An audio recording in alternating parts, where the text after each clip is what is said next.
Content de vous retrouver cette semaine à l'Assemblée nationale avec ma collègue et amie Christine. Ça commence à sentir l'austérité au Québec.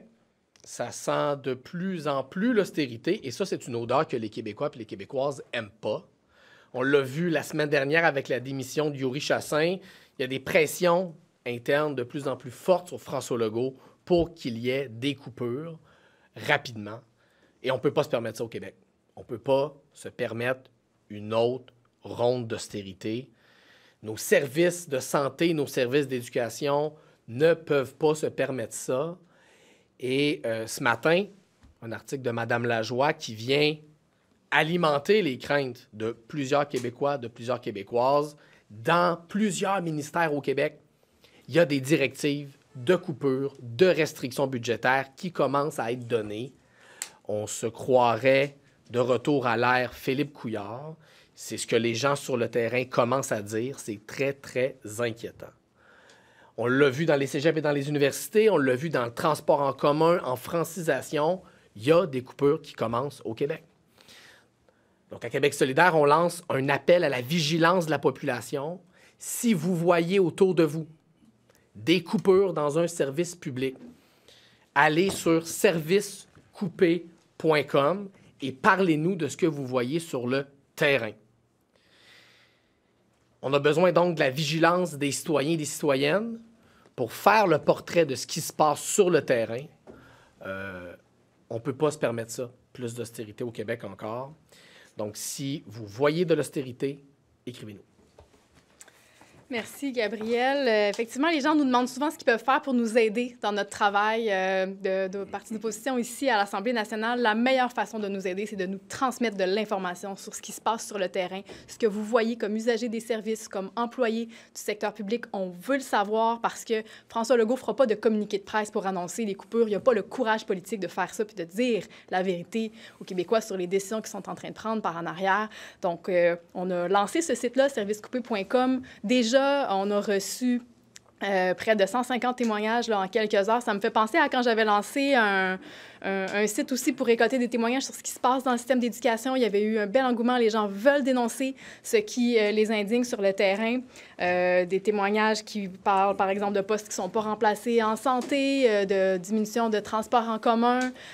Donc, on va être très à l'affût de tout ça. On invite vraiment les citoyens et citoyennes à être à l'affût et à nous signaler ce qui se passe sur servicecoupé.com. On ne laissera pas la CAQ ramener l'austérité. On n'a même pas réussi encore à se rétablir au Québec de l'austérité libérale. On ne peut pas commencer des nouvelles vagues d'austérité. On fait quoi avec le déficit? D'abord, le déficit, il a été créé par les mauvaises décisions de François Legault.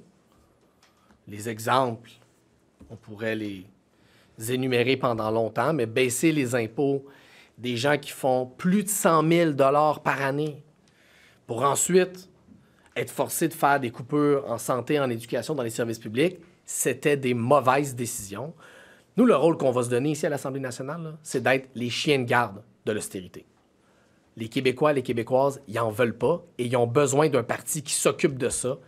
C'est la mission qu'on se donne et ça commence cette semaine avec cet appel à la vigilance citoyenne parce que les gens, ils le voient sur le terrain quand il y a des coupures. C'est pour ça qu'on lance un appel. On dit aux gens, si vous voyez des coupures, allez sur servicecoupé.com. Ça peut être fait de manière anonyme si vous voulez, mais on a besoin de la vigilance des gens sur le terrain. Vous aspirez à être le gouvernement. On fait quoi avec le déficit? Bien, le gouvernement a décidé de se priver de revenus à plusieurs reprises. Gabriel parle des baisses d'impôts, mais moi, je me souviens aussi au début de leur premier mandat, une des premières choses qu'ils ont faites, c'est au niveau des taxes scolaires. Puis depuis ce temps-là, chaque année, c'est plus d'1 milliard qu'on dépense en éducation juste pour compenser cette mesure-là au centre de services. Fait que ça, c'est pas de l'argent qu'on réinvestit là, de manière supplémentaire en éducation. Ils vous disent, on n'a jamais autant investi en éducation. Oui, c'est parce qu'il faut qu'ils compensent la taxe scolaire qu'ils ont fait baisser. Plus d'1 milliard par année depuis, 2019? C'est beaucoup d'argent. Fait que c'est des décisions gouvernementales qui amènent à en prendre d'autres plus tard parce qu'il y a des services à livrer et malheureusement, ils ne sont pas capables, ils ont baissé leurs revenus. Ce sont des décisions qui sont faites. Je vous rappelle que notre cadre financier qu'on a présenté en 2022 était à l'équilibre. Ça a été le cas dans pas mal toutes nos campagnes électorales, en tout cas de la mémoire qui est la mienne.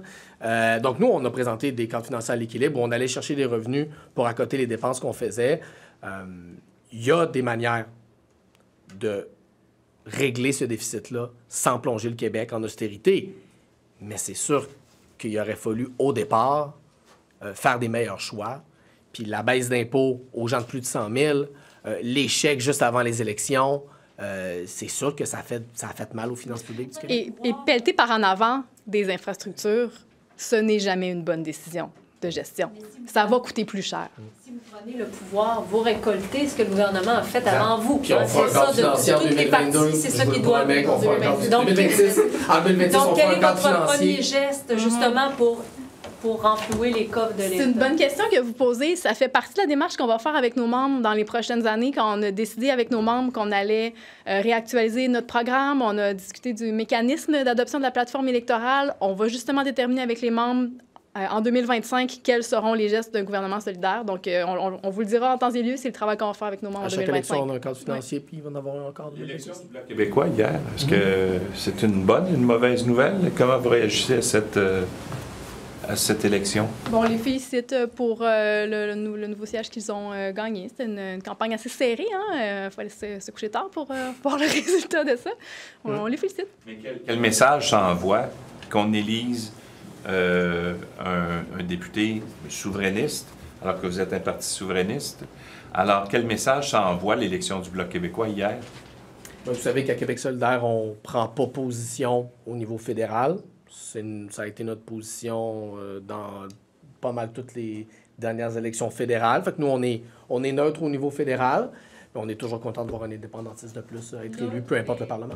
Donc, mais qu'est-ce que vous préférez comme gouvernement, Justin Trudeau ou Nous, on n'a Poilievre? jamais pris position lors des élections fédérales, puis ça ne commencera pas ce matin. Sur les médecins, est-ce que Québec fait bien de ressortir le bâton? Québec devrait se souvenir de la promesse qu'ils avaient faite du côté de la CAQ de miser sur une rémunération mixte, de revoir la rémunération des médecins. Nous, c'est ce qu'on propose aussi, c'est ce qu'on met de l'avant. Le mode de rémunération actuel, il a beaucoup de défauts. Si on misait sur un mode de rémunération mixte, ça réglerait des problèmes là, avec lesquels on est toujours confrontés. C'est pas la première fois qu'on répond à ces questions-là là, devant vous. Là. À chaque fois, on vous dit la même chose. Tant qu'on n'a pas changé le mode de rémunération des médecins, on va revenir à chaque fois avec ces problèmes-là. Sur Nordvolt, est-ce que le gouvernement doit, excusez-moi un jeu de mots, me tirer la plug? On pourrait dire que la filière batterie a de l'eau dans le gaz, pour continuer sur les métaphores énergétiques. Tout ça manque énormément de transparence. On a promis des quantités faramineuses d'électricité à ce qui est, après tout, une start-up qu'on savait fragile. Et on l'a fait sur la base du flair soi-disant exceptionnel d'un ministre qui, depuis, a pris ses clics et ses claques et est retourné chasser le faisan.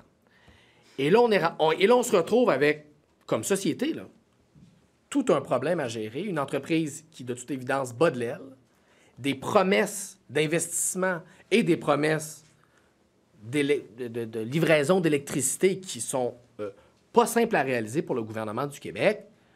Et on a fait tout ça sans BAP. Pourquoi? Sous prétexte qu'il fallait aller vite, vite, vite. Ben, gadon. Finalement, on aurait eu le temps de faire un BAP. Puis si on l'avait fait, on aurait pu évaluer l'ensemble de ces éléments-là pour voir si les retombées économiques de Nordvolt alléguées justifient ces promesses-là d'investissement public puis de distribution d'électricité. Mais là, on est dans l'obscurité totale. M. Fitzgibbon avait promis de rendre publiques les études qui attestent des retombées économiques de Nordvolt. Les avez-vous déjà vues, vous? Nous, on ne les a jamais reçues. Donc, pour répondre à la question, est-ce que ça vaut toujours la peine d'investir et de donner de l'électricité? On a besoin de cette information-là, puis pour le moment, on ne l'a pas. Est-ce qu'on devrait prendre les mégawatts qui sont prévus ou promis à Nordvolt et les redistribuer Pour répondre à ailleurs? cette question-là, on a besoin de critères clairs. C'est quoi les retombées économiques de Nordvolt? Et environnemental. On le sait pas. C'est quoi les retombées environnementales? On le sait pas. Parce que tout ça a été fait sur le coin d'une table, entre deux cigares là, de M. Fitzgibbon. Je veux dire, on ne peut pas gérer l'argent public comme ça. On ne peut pas gérer l'électricité qui appartient aux Québécois et Québécoises comme ça. Donc, pour répondre à cette question-là, c'est-tu toujours opportun de donner de l'électricité à Nordvolt? On a besoin de savoir. C'est quoi les retombées économiques? On le sait pas. C'est quoi les gains sur le plan de la décarbonation? On le sait pas. Donc, c'est difficile pour nous de répondre à cette question-là, puis c'est difficile pour les Québécois, Québécoises de répondre à la question. On l'a jamais su si c'était opportun, même dès le départ. Est-ce que le gouvernement juge trop durement la productivité des médecins de famille? La FMOQ fait une sortie aujourd'hui là, pour établir les faits, disent-ils. En matière de soins aux patients, là, la productivité, c'est une chose, puis c'est vrai qu'il faut être capable de répondre à la demande, mais la qualité du lien humain qu'il y a avec les patients, c'est important aussi, puis je pense que plus de pression sur les médecins, là, ça mène dans des rendez-vous de 7-8 minutes là, avec les patients, puis ça, c'est pas une bonne qualité. Assez de patients à l'heure actuelle soignent assez de Québécois. Bien, je pense qu'ils ont beaucoup de pression sur leurs épaules et ça ne devrait pas incomber seulement sur eux. Nous, on a toujours mis de l'avant une approche multidisciplinaire. En santé, il n'y a pas seulement les médecins qui peuvent offrir des soins aux patients. Donc, la pression importante qui est mise sur les épaules des médecins en ce moment, je pense qu'elle devrait être répartie sur un plus grand nombre de professionnels en première ligne. Nous, c'est ce qu'on a toujours mis de l'avant. Puis, par ailleurs, ces médecins-là ont aussi droit à un équilibre de vie. Là. On ne gagne rien à les brûler puis à les faire partir en congé de maladie. Donc, je pense qu'il faut avoir ça en tête. Leur travail, il est complexe, il est exigeant. Eux aussi font face à un manque de ressources. Hein. Ça vient entraver leur travail quand les ressources ne sont pas disponibles autour d'eux, quand il y a des délais, par exemple. Donc, moi, je suis sensible à ça. Pour revenir à ce que je disais tout à l'heure, mais brandir la menace de sanction s'ils n'atteignent pas certains quotas, c'est pas une voie optimale là, à suivre, selon vous. La menace, ça n'a jamais donné de très bons résultats. Là. C'est pas comme ça qu'on va pouvoir les garder. D'ailleurs, ils sont de plus en plus nombreux à quitter le réseau public. C'est quand même significatif, on doit s'inquiéter de ça. Là. What was your reaction to the by-election result last night? Well, we congratulate the Bloc Québécois for their victory. It was a hard-fought campaign and very tight result. So we offer our congratulations. Our two colleagues, our friends Guillaume Clich-Rivard and Alejandra Zaga-Mendez will work obviously closely with the new member of Parliament, Mr. Sauvé. And I saw also that those two colleagues congratulated warmly Mr. Sauvé. So let's get to work to defend the people of Verdun and Ville-la-Salle. Were you impressed at all that the Bloc was able to take it? Oh, you know, we are neutral at the federal level, and we will continue to be. That's been our historic position. We did not take a position in that by-election. You don't feel bad that the candidate for the NDP on the left, the other Sauvé, Craig Sauvé, you don't feel bad that he lost? You know, historically, some members of Québec Solidaire have been activists for the Bloc Québécois. Some members of Québec Solidaire have been activists for the NDP. That's always been like that. And but as a party, we have no position, and we leave our members and our electors, of course, make their decisions according to the campaign and the candidates. On family doctors, you've spoken a lot about workload for them and about sort of redistributing the work among other types of healthcare workers, but we're already seeing the Quebec government do that with, the bill sort of trying to give more of a role to pharmacists. Yep. And so what more do you think they could be doing in that case when it comes to family doctors? And are the doctors asking for too much? Well, first of all, that bill of the government to try to redistribute the responsibilities inside the healthcare system is a bill that we said it was a step in the right direction. My colleague Vincent is working in collaboration with the minister to make sure that goes in the right direction. We think we need to do that in Quebec, and we've been saying this for more than 10 years at Québec Solidaire. We have to get away from the philosophy where the doctor is the central pillar of all the healthcare system. We have to have a multidisciplinary approach in healthcare. That's always been, I think, one of the trademarks of our philosophy in terms of healthcare at Québec Solidaire.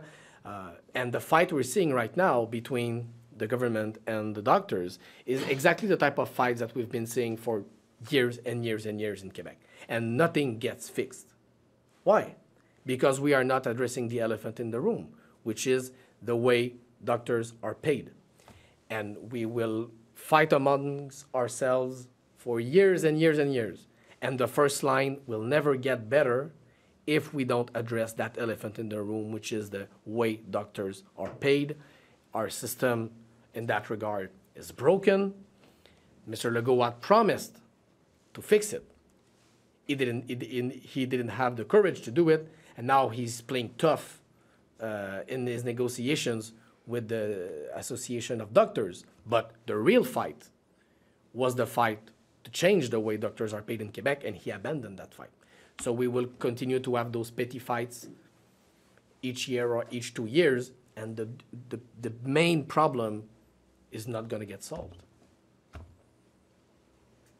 Merci beaucoup. Merci.